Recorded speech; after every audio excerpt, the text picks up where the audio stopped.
Welcome back, metahumans. Today we're going to talk about the new dev info drop on everything that has to do with server resets.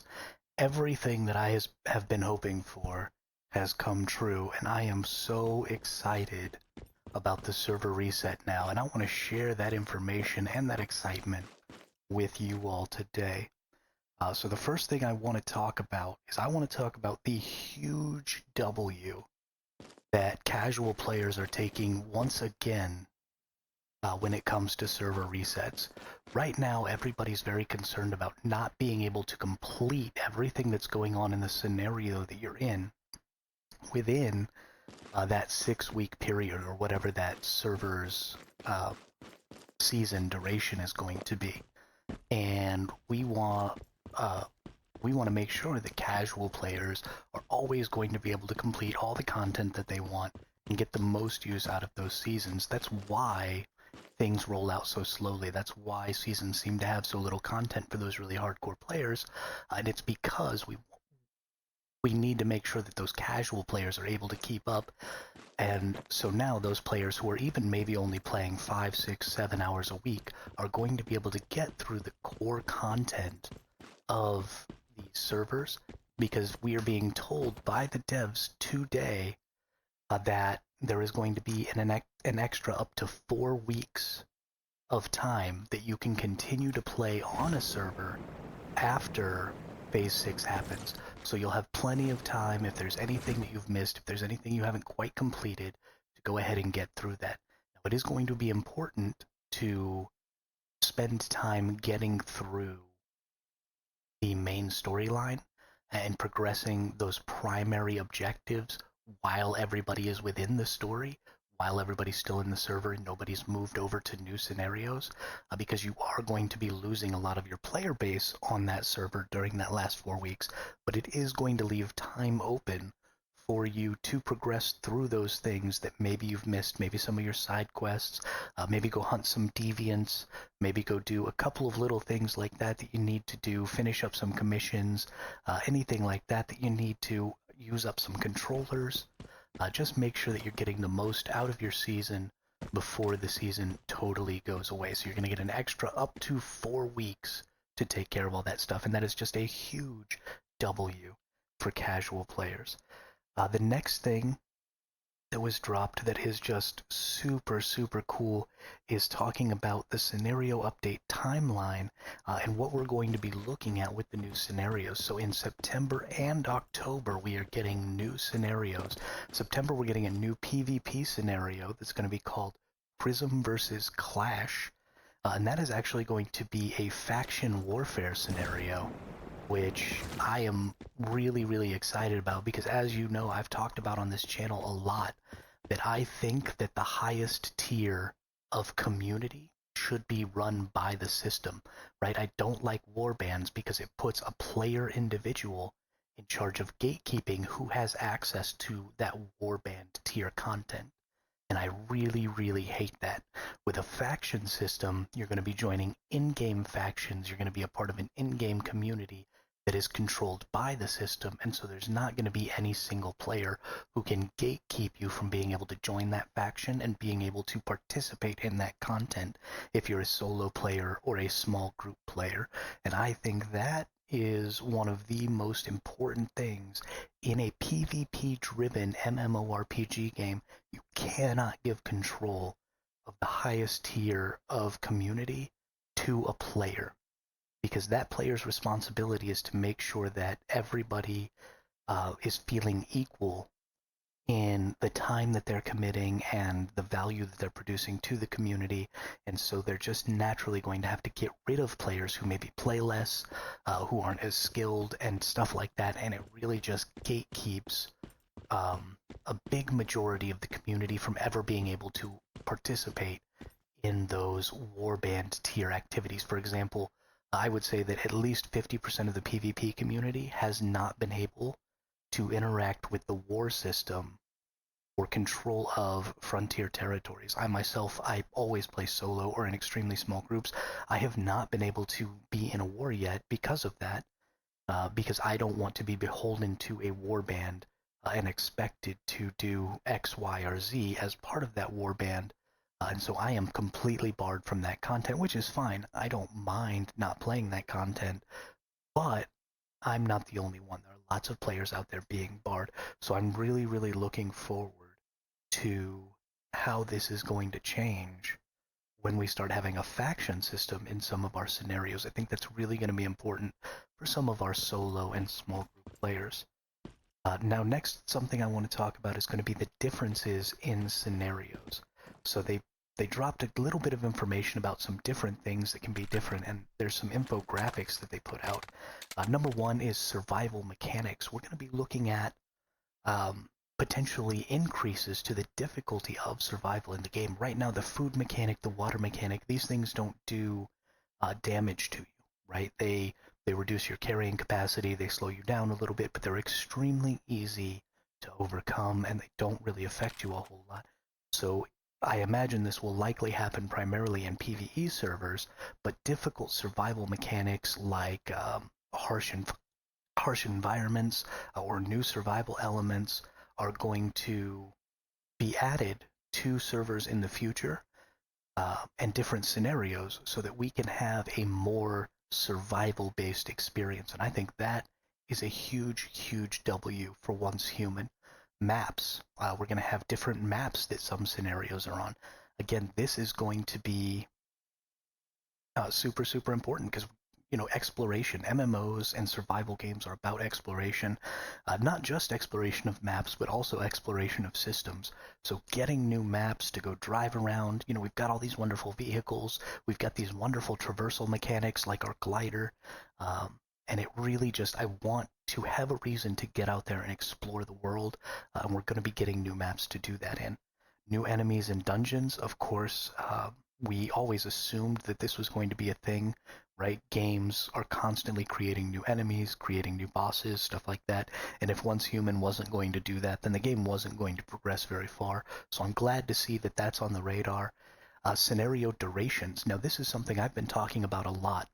And one of the reasons that I want for Once Human to implement not just a character-based account or progress, but I want an account-based progress.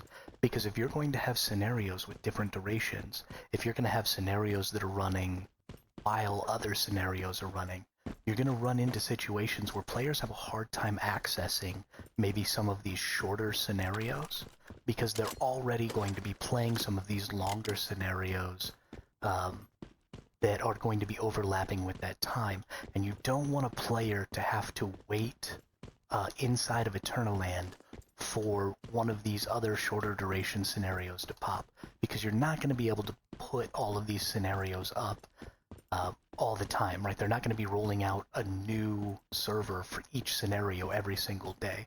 So there are going to be some timing issues that are going to make it difficult to participate in some shorter scenarios and some longer scenarios if they don't create account-wide progression and allow you to play multiple characters across those different scenarios so that you can bring back those different, special deviations or deviants or, um, maybe special blueprints or all kinds of different stuff like that.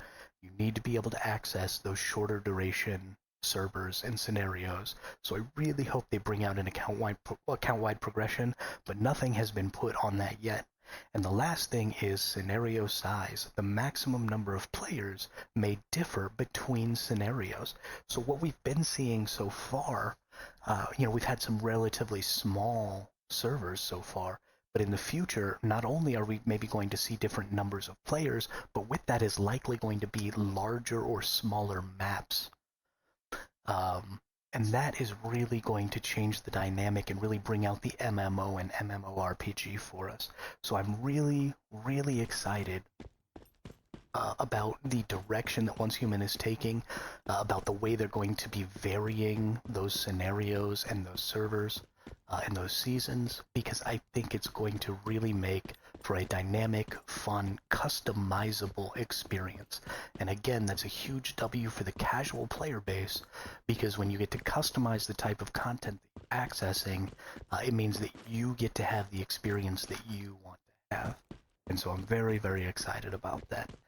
Now, there are a couple more infographics that were shared with us, primarily about what it is you're going to be taking with you, and I encourage you all to go take a look at the Game News channel on the Once Human Discord. That's where all these graphics and information is coming from. That's where the big post was today. But I've got a couple of more things here that I want to talk about. Number one is the sign-up progress for new for new scenarios. So there has been some concern. People are talking about servers dying and moving on to new seasons with already dead servers is going to be terrible. And something that I've known, I don't know where I heard it or if it was just what made sense to me when I heard about how the Once Human systems operated. The server that you're on now is going to dissolve at the end of your season. And not at the end of Phase 5 when you move into Phase 6, but at the end of Phase 6, which is up to that additional 4 weeks. So once you get into Phase 6, you're actually going to be able to choose a new scenario, or choose to stay on your server for that extended time to finish up any loose ends that you might have. So let's take a look at this scenario sign-up process. So the first thing is you choose your server, right? You chose PvE or PvP right at the beginning. You created your character and you're playing in the scenario. My server right now is in Phase 5. We've got about 4 days left before Phase 6 starts. And that's what's going to happen on the next step here is when Phase 6 starts, you either sign up for a new scenario or you choose to stay in the scenario you're in. If you sign up for a new scenario, then your character moves to that new server and you play on the new server. Now this is really great information to have here because we see that they already have tech in place to take you out of the server that you're in and move you into a new server, which really, really makes me feel good about the possibility of server transfers in the future to help people bring their friends along for the ride and help people, get their friends into the servers that they're playing in so that people can play together. We already have that technology here, so now it's just a question of can we do it in the middle of the scenario? Can we get characters the ability to hop out of one season and into another one? And then if you don't choose to sign up for a new scenario, you'll stay on your current server until the season ends, which is that up to 4 additional weeks of Phase 6 time.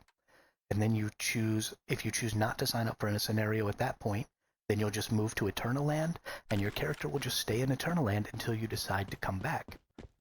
So this is another really huge opportunity, because I don't think that the seasons and scenarios are going away, right? They made no indication that the PvE and PvP scenarios that we're playing right now are disappearing. We're just getting a new potential scenario to sign up for. So you can leave and come back any old time, and a lot of the content, maybe all of the content that you have missed out on because maybe you didn't play for months and months and months, should still be there and available to you. All you're going to have to do is sign up to a server that is running a scenario that you want to be a part of. They mentioned that there are going to be rare deviants in some servers, in some scenarios. So you're going to want to sign up to maybe get some of those deviants to progress your character, to progress your account, so that you can then move into maybe some more PvP or PvE focused scenarios in the future, or make that one build that you really, really want that requires that deviant. So you're not going to be missing out. If you sign up for one server or for one scenario, and at that same time another scenario drops that you were kind of interested in, it's not an either or kind of a question. You play the scenario that you're playing, and then when you're done, you go choose another scenario. So you go back and you play that other scenario that you missed out on before. So this scenario sign-up process and the way they're handling your change to new scenarios and new servers is really, really great. And one last thing that I want to talk about is that rare deviant potential, right? They're talking about having rare deviants in certain seasons, in certain scenarios. And I think if they're already on the idea that rare deviants or rare deviations are acceptable to have in seasons, then I also want to see them extend that to weapons, to blueprints. Right. I would love to be able to play in a season or a scenario where maybe that's the only season or scenario where the wish machine will have certain blueprints available, or the only season or scenario where you can unlock mythic chests um, from clearing cities, get those different blueprints.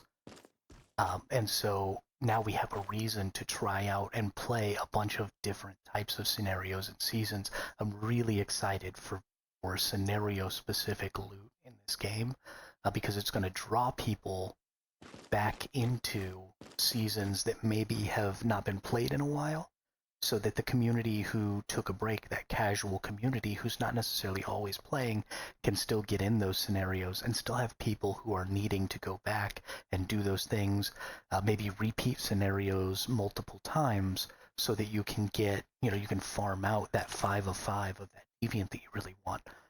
As metas change, deviants from old scenarios that maybe didn't seem so good are going to become really valuable deviants. And so you're going to be going back to some of these scenarios, and that's going to bring a lot of playability to that casual and new player base as the game progresses. So just a huge W all the way around. I very much encourage you to go take a look at that post in the Discord, because there is some stuff that I didn't go over. We just hit some major highlights here. I am so excited about the future of Once Human, and if you want to go on that journey with me, I stream pretty much every day on my YouTube and Twitch channels at Survival Hermit. I'd love to have you in there. And if you're playing in the NA server, down in the description, there's a couple of island codes. Those are my Eternal Lands that I'm building up for PvP and PvE players. So drop by those, take a look. Don't forget to like and subscribe here on YouTube. Don't forget to follow on Twitch. Thank you all very much, and have yourselves a great